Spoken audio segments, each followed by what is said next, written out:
జై శ్రీరామ్. నేను మీ ఉంగరాల ఆది విష్ణు. ఆత్మీయులైన హిందూ బంధువులందరికీ వినాయక చవితి శుభాకాంక్షలు.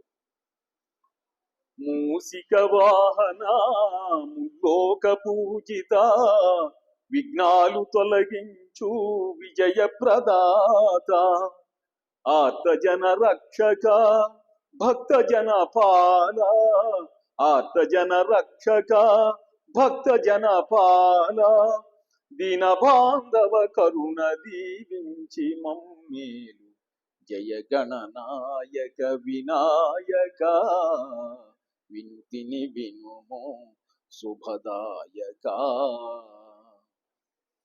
గణపతి నవరాత్రి ఉత్సవాలు అతి త్వరలో ప్రారంభమవుతున్నాయి.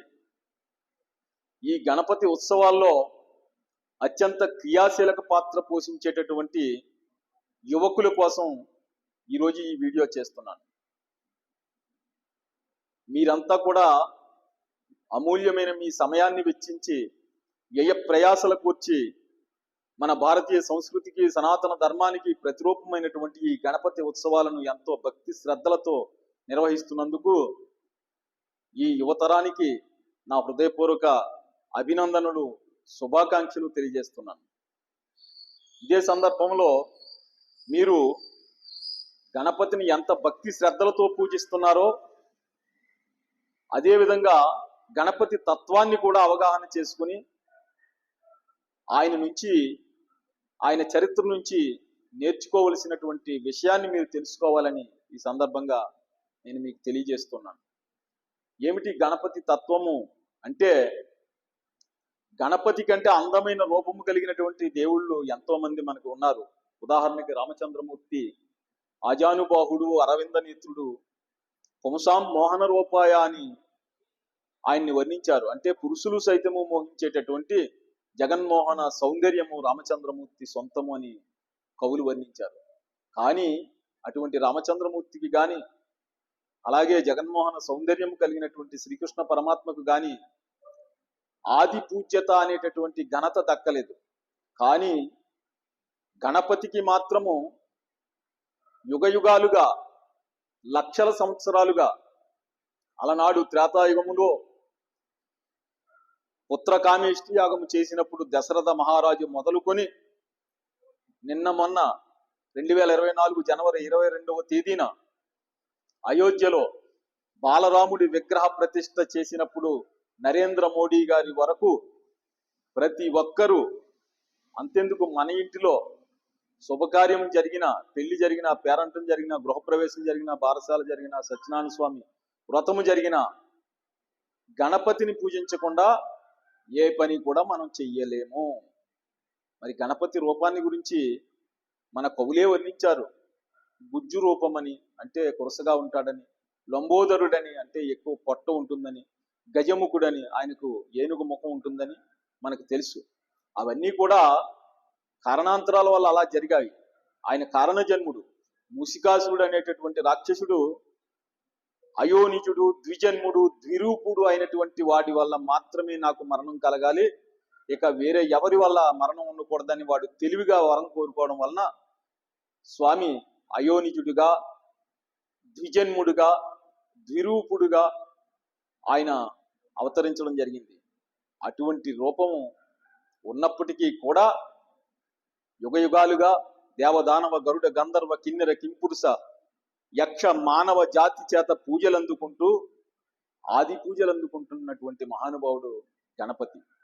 మరి ఆయనకి అంతటి ఘనత ఎందుకు వచ్చింది అంటే, ఆయన ప్రమద గణాధిపతి కాబట్టి.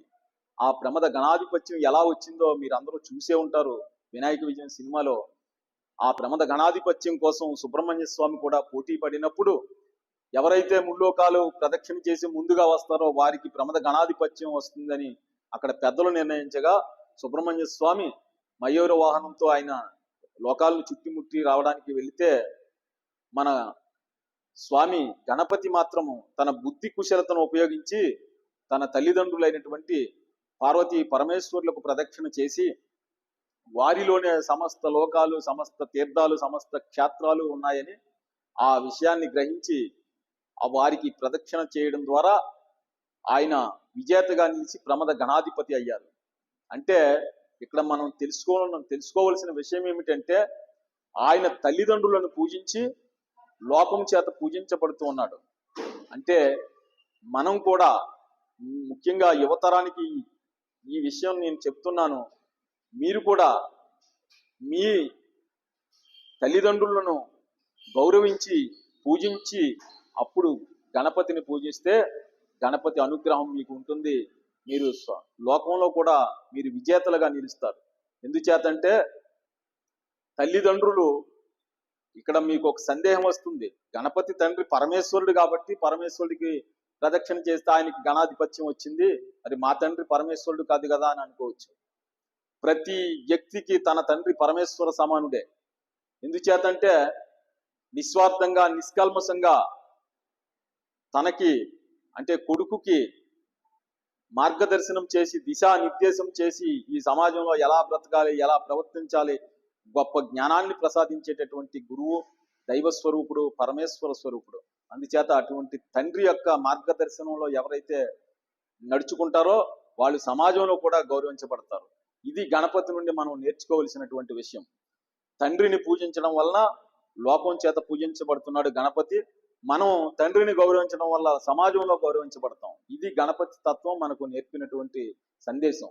ఇక రెండవది, ఇటువంటి ఉత్సవాలు వచ్చినప్పుడు 10 రోజులు ఉపాధి దొరుకుతుందని ఈ తెలుగు రాష్ట్రాల్లో, ఉభయ తెలుగు రాష్ట్రాల్లో ఎంతో మంది కళాకారులు ఎదురు చూస్తూ ఉంటారు. ముఖ్యంగా రంగస్థల కళాకారులు ఇలాంటి ఉత్సవాల్లో మనకి 10 రోజులు ప్రోగ్రామ్స్ వస్తే మనకి 10 రోజులు ఉపాధి దొరుకుతుందని ఎంతో ఆశతోటి ఎదురు చూస్తూ ఉంటారు. అందుచేత ఇటువంటి ఉత్సవాల్లో అటువంటి కళాకారులకు అవకాశాలు కల్పించాలి. సత్యహరిశ్చంద్ర, గయోపాఖ్యానము, కురుక్షేత్రము, చింతామణి, రామాంజనేయ యుద్ధం లాంటి ఎన్నో పౌరాణిక నాటకాలు, అలాగే సాంఘిక నాటకాలు ప్రదర్శించేటటువంటి ఎందరో కళాకారులు వేలాదిగా ఈ రాష్ట్రంలో ఉన్నారు. అదేవిధంగా సినీ సంగీత విభావరి నిర్వహించే వర్ధమాన గాయకులు, సినీ కళాకారులు, ఈ ఆర్కెస్ట్రా కళాకారులు ఎంతో మంది ఉన్నారు. వీళ్ళందరికీ అవకాశాలు కల్పించాలి. ఇటువంటి ఉత్సవాల ద్వారా మన సంస్కృతిని రక్షించుకోవాలి. అయితే నాటకాలు చూడరండి అని అనుకుంటారు మన వాళ్ళు. ఎందుకు చూడరు? రాజమండ్రి దేవీ చౌక్లో ప్రతి సంవత్సరం అద్భుతమైనటువంటి పౌరాణిక నాటకాలు 9 రోజులు ప్రదర్శన చేస్తే 9 రోజులు కూడా రాత్రి 10 గంటల నుండి ఉదయం 6 గంటల వరకు వేలాది ప్రేక్షకులు మంత్రముగ్ధులై ఆ నాటకాలు వీక్షిస్తూ ఉంటారు. అంచేత మనం ఏర్పాట్లు చేస్తే చూసే ప్రేక్షకులు ఎప్పుడూ ఉంటారు. ఇక అంత డబ్బులు పెట్టి మేము అంత పెద్ద పెద్ద నాటకాలు, ఆర్కెస్ట్రాలు పెట్టలేమండి అని అంటారేమో. ఒకవేళ అటువంటప్పుడు 5-6 వేల రూపాయలు ఇస్తే అద్భుతమైనటువంటి ప్రక్రియ, బుర్రకథ, హరికథ, సంగీత కచేరీ లాంటి ప్రదర్శనలు ఇచ్చేటటువంటి కళాకారులు ఎంతో మంది ఉన్నారు. బుర్రకథ కూడా సమాజాన్ని జాగృతం చేసేటటువంటి ఒక అద్భుతమైనటువంటి ప్రక్రియ. అలాగే హరికథ మన పురాణ వాంగ్మయాన్ని కళ్ళకు కట్టినట్లు చూపించేటటువంటి హరికథ కళాకారులు ఎంతో మంది ఉన్నారు. అటువంటి వాళ్ళందరికీ ఒక అవకాశం ఇవ్వాలి. దానికి కూడా మా దగ్గర డబ్బులు లేవని అంటే మీ గ్రామంలో లేక మీ మండలంలో, మీ ప్రాంతంలో ఎవరైతే ఆధ్యాత్మిక విషయాల పట్ల అవగాహన కలిగి వాక్చాతుర్యము కలిగినటువంటి వక్తలు, ప్రవచనకర్తలు ఉంటారో వాళ్ళను పిలిపించి వాళ్ళ చేత 2 గంటలు పురాణ ప్రవచనం చెప్పించండి. దానివల్ల కూడా ఎంతో జ్ఞానం ఈ సమాజానికి అందుతుంది. దానికి పెద్ద ఖర్చు కూడా అవ్వదు. వారికి 2000 ఇచ్చినా, 3000 ఇచ్చినా, ఆఖరికి 1116 ఇచ్చినా, ఏమి ఇవ్వకపోయినా వాళ్ళు చెప్పేసి వెళ్ళిపోతారు ప్రవచనకర్తలు. అటువంటి కార్యక్రమాలు పెట్టి మన సంస్కృతిని, మన ధర్మాన్ని ప్రజలకు అందించాలి. ఇక చివరిగా ఈ యొక్క నిమజ్జనోత్సవంలో కూడా అశ్లీల నృత్యాలు, శబ్ద కాలుష్యాన్ని కలిగించే వాయిద్య పరికరాలు, ఇలాంటి బాణాసంచా పేలుళ్ళు ఇలాంటివి లేకుండా శాస్త్రీయమైనటువంటి సంప్రదాయమైనటువంటి కళలు అంటే కోలాటము, డోలు, సన్నాయి, భజన బృందాలు, వీటితోటి ఊరేగింపుని పూర్తి చేసుకుని సంప్రదాయబద్ధంగా శాస్త్రీయంగా ఈ ఉత్సవాలను నిర్వహించుకుని, మరి ముఖ్యంగా తల్లిదండ్రులను పూజించిన గణపతి లోకానికి పూజ్యుడైనట్లుగా మీరు కూడా మీ తల్లిదండ్రుల యొక్క అడుగు జాడల్లో, మార్గదర్శనంలో మీరు సంస్కారవంతంగా, సంప్రదాయబద్ధంగా తల్లిదండ్రుల పట్ల భక్తి ప్రపత్తులతో ఉండి అలాగే దైవ కార్యక్రమాల్లో పాల్గొని మీరు జీవితంలో ఉన్నత శిఖరాలు అధిరోహించి ఆదర్శ పౌరులుగా మీరు పనిచేయాలని శుభాకాంక్షలు తెలియజేస్తూ ఈ వీడియో చేశాను. ఈ వీడియో కనుక మీకు నచ్చినట్లయితే లైక్ చేయండి, 10 మందికి షేర్ చేయండి, నా ఛానల్ని సబ్స్క్రైబ్ చేసుకుని నా యొక్క ఈ ప్రయత్నాన్ని ప్రోత్సహించమని కోరి ప్రార్థిస్తూ శుభాకాంక్షలతో మీ ఉంగరాల ఆది విష్ణు. జై శ్రీరామ్.